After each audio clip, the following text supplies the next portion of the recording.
কি দৈন্যদশায় পৌঁছেছে, এখন আর সোজা পথে মোকাবেলা করতে পারছে না।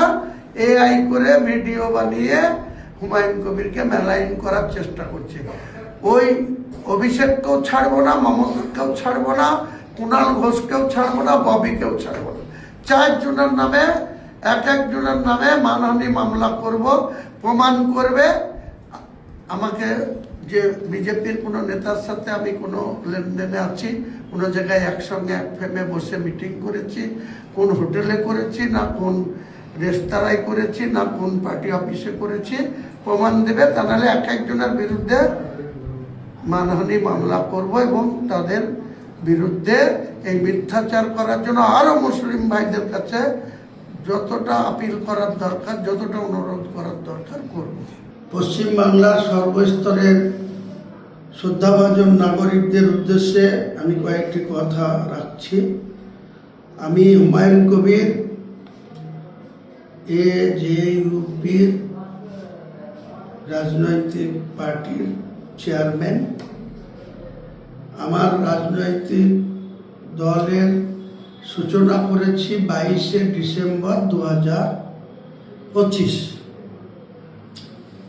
তো একটা আমার ভিডিও, তৃণমূল কংগ্রেস আমাকে রাজনৈতিকভাবে মোকাবেলা করতে না পেরে এখন আমার বিরুদ্ধে চক্রান্ত করে একটা AI ভিডিও বানিয়ে সেটা পাবলিকের কাছে তাদের ফেসবুক আইডি থেকে বা প্রেস কনফারেন্স করে আমাকে মেলাইন করার জন্য বা আমার পার্টিকে ছোট করার জন্য বা আমার পার্টির ভোট ব্যাংককে নষ্ট করার জন্য তৃণমূল কংগ্রেসের সুপ্রিমো মমতা ব্যানার্জি, তাদের দলের সাধারণ সম্পাদক অভিষেক ব্যানার্জি, ববি হাকিম, কুণাল ঘোষরা। এর আগে আপনারা দেখেছেন যে ববি হাকিমকে স্টিং কাউন্টে টাকা নিতে দেখা গিয়েছিল, সুদীপ বন্দ্যোপাধ্যায়দের টাকা নিতে দেখা গিয়েছিল, সৌগত রায়দের টাকা নিতে দেখা গিয়েছিল। তারপরে দুজন প্রয়াত হয়েছে, সুব্রত মুখোপাধ্যায়, সুলতান আহমেদ, তাদের নিয়ে আমি কিছু বলতে চাই না। কিন্তু সেই ববি হাকিমদের যে স্টিং কাণ্ডে টাকা নিতে হয়েছিল আজ পর্যন্ত তা মানুষ জানতে পারেনি। টাকা নিতে দেখেছে কিন্তু তার কি হলো সুরাহা আজ পর্যন্ত জানে না। আমাকে 4ঠা ডিসেম্বর বাবরি মসজিদ করার জন্য তৃণমূল দল ববি হাকিমের মুখ দিয়ে কলকাতায় মুর্শিদাবাদের 2জন MLA-কে যথাক্রমে নিয়ামত শেখ এবং আকরুজ্জামানকে পাশে বসিয়ে ববি হাকিম বলেছিল যে রেজিনগরে বাড়ি আর বেলডাঙ্গাতে বাবরি মসজিদ কেন করবে, এতে দাঙ্গা হবে, এটা মুসলমানদের ভালো হবে না, মুসলমানরা বিপদে পড়বে। তাই তৃণমূল কংগ্রেসের সাথে সম্পর্ক ছেদ করেছিল, ববি হাকিম ডিক্লেয়ার করেছিল। আজ পর্যন্ত আমাকে অফিসিয়ালি কোনো চিঠি দেওয়া হয়নি, কোনো কিছু করা হয়নি, কিন্তু আমাকে সাসপেন্ড করেছে। পরবর্তীকালে গোটা বাংলার মানুষ জানে আমি 2.5 লক্ষ মানুষের জমায়েত করে বেলডাঙ্গার খাগড়াপাড়া মোড়ে একটা 50 বিঘা জমির উপরে 2.5 লক্ষ মানুষকে জমায়েত করে আমি একটা জনতা উন্নয়ন পার্টির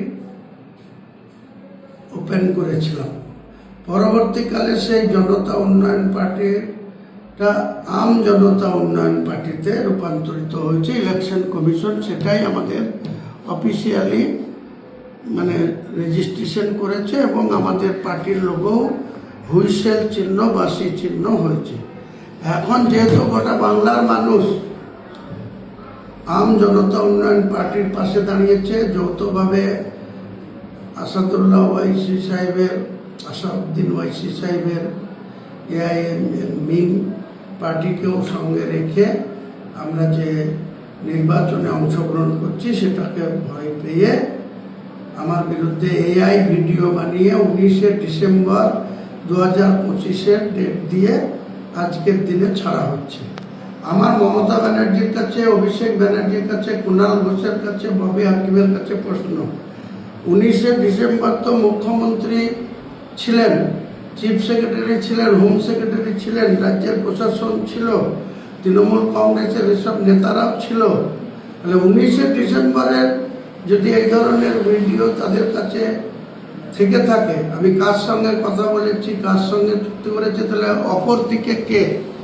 ভারতবর্ষের প্রধানমন্ত্রী, না স্বরাষ্ট্রমন্ত্রী, না বিজেপির সর্বভারতীয় সভাপতি, না রাজ্যের সভাপতি শ্রমিক ভট্টাচার্য, না leader of the opposition Suvendu Adhikari? সেটা দেখানো হোক যে আমার সঙ্গে তাদের কথা হয়েছে। এটা যদি দেখাতে পারে তাহলে গোটা রাজ্যের মানুষের কাছে আমি করজোড়ে ক্ষমা চেয়ে নিয়ে রাজনীতি থেকে বসে যাব।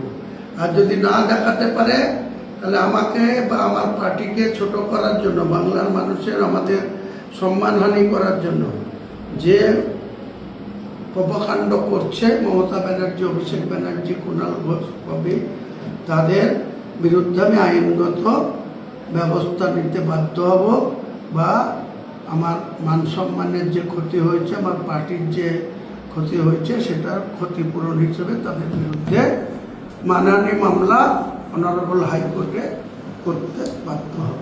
হয় প্রমাণ দিক, আর নাহলে মামলা খাওয়ার জন্য প্রস্তুত থাকুক মমতা ব্যানার্জি, অভিষেক ব্যানার্জি।